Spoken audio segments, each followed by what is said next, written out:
28 buts en championnat cette saison, autant en Coupe d'Europe, du talent, du travail, caractérisé par les séances de tir. Depuis la deuxième année que je suis à Marseille, tous les jours je fais cette séance particulière après les entraînements.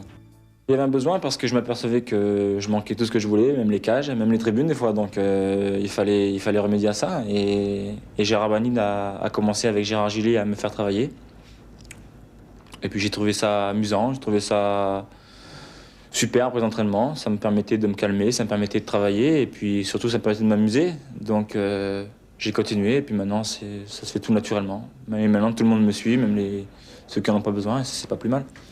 1, 2, 3, 4, 1, 2, 3, 4, c'est les 1, 2, 3, 4. Rarement blessé, jamais longtemps. Des jambes solides, un mauvais client pour les stoppeurs.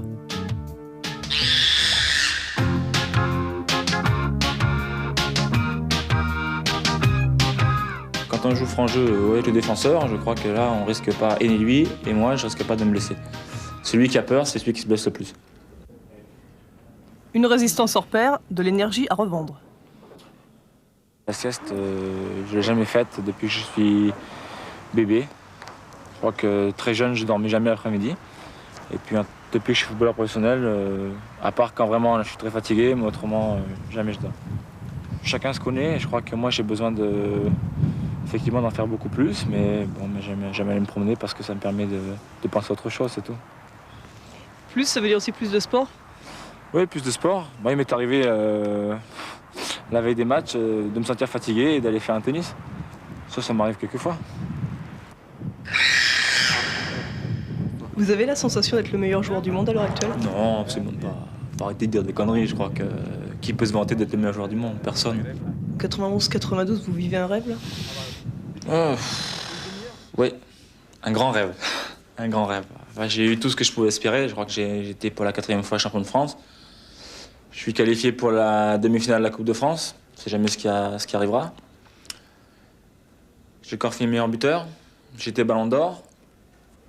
Et je m'en vais au Milan AC. Que rêver de mieux? Je veux dire, c'est un rêve. Les voitures de sport n'encombrent pas son garage. Un seul luxe chez lui, l'installation vidéo. 2000 cassettes et pas uniquement des films. Non, il n'y a pas que du film, heureusement, parce que ça deviendrait lassant à la fin. Je crois qu'il y a aussi beaucoup de dessins animés pour les enfants. Et puis pas mal de reportages. Vous avez comme passion la mer? Tout à fait, chère Marianne, la mer, parce que quand on habite Marseille, on est obligé d'aimer la mer.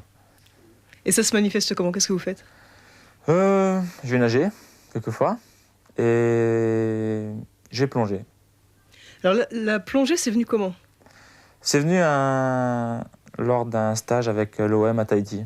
On nous a fait quelques cours, et bon, pour ceux qui ont aimé, on a approfondi les choses. C'était le coup de foudre? C'était le coup de foudre, mais c'est sûr qu'on voit des choses qu'on n'a pas l'habitude de voir.